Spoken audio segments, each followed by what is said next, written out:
So we're pretty much going to start out where we left off last week. As you can see, the flooring was only done about a quarter to a third of the way.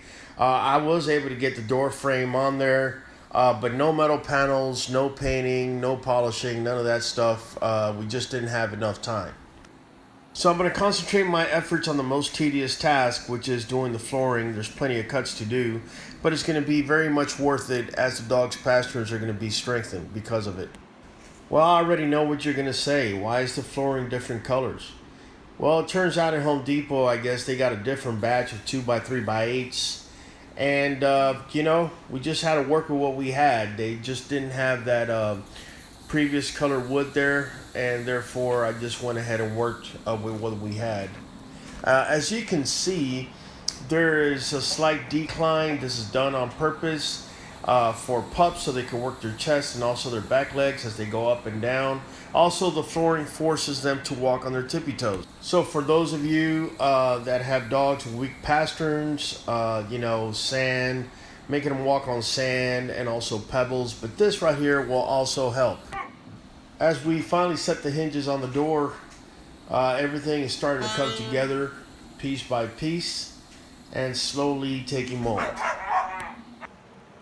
So pretty much we're going to start painting. I know the 4x4s are treated as I bought them as such, but still a nice little coat of sealant paint on it would never hurt, as it just gives them more protection. And slowly but surely the kennel is starting to get our QBN colors on there and starting to look more and more like a finished product. Soon enough we'll be painting the door frame QBNK gold, in order to give that contrast on the finished product.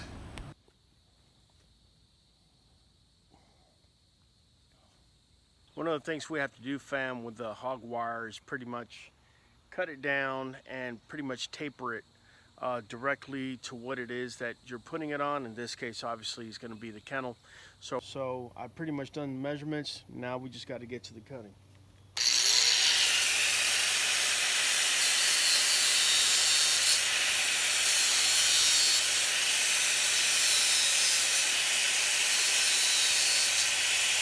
Now we're done with the cutting. Pretty much now we're just going to start bending the wire tips, and then coming back, putting them in all the way down. For now we're just going to bend the tips. Once we've bent the tips, we pretty much go ahead and bite down with the pliers in order to give us that nice rounded edge that we could pretty much use to secure in place and not have any type of loose wiring around. Not so much that loose wiring on the outside is going to affect the dog on the inside, but it will affect other dogs and pups running around. Next, we have these 3x8 one-hole straps that we found in Home Depot, and pretty much we're going to be using them as clamps at the top and bottom of the wire as well as on the sides. And this is mostly used not just to keep it in place, but also to keep it nice and taut. As you can see, we've run the wiring on the inside. The idea is that the dogs will not chew on the wood because of the wiring. If they do, then I will just go ahead and run chicken wiring wherever you see the wood on the outside. As you can see, fam, I'm putting the final touches in the back fence.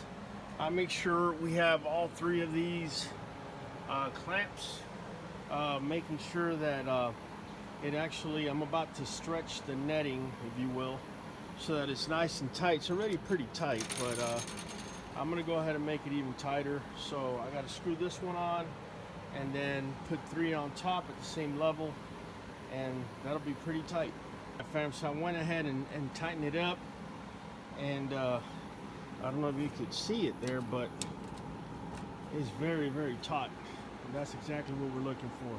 Now, one thing I do want to tell you, fam, right now it's summertime here in Texas, and I was thinking about going ahead and putting in the box, because I plan on putting a box right over here in this area right here, right behind the kennel. We're going to wait till it cools off a little bit before I do that, and that also gives us some content for a future video. And for now, we're almost done. All I got to do is put the netting on the door, reinforce the door, and we'll be good to go.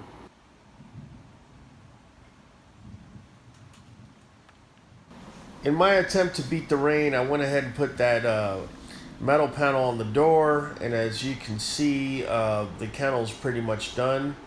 The rain is coming, so we're gonna go ahead and see how waterproof the kennel actually is.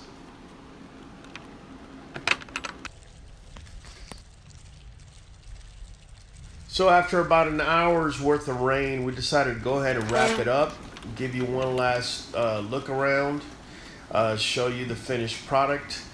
Very simple design, very cost efficient design as well. Cost me about a total of $300 to make.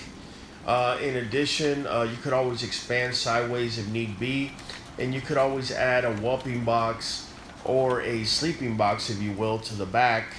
And all in all, we're hoping that this is something that you can use later on down the line for your kennel.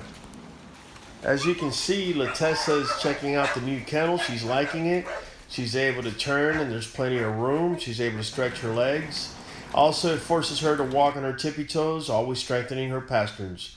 Fam, this has been Raul from QB&K. Peace out.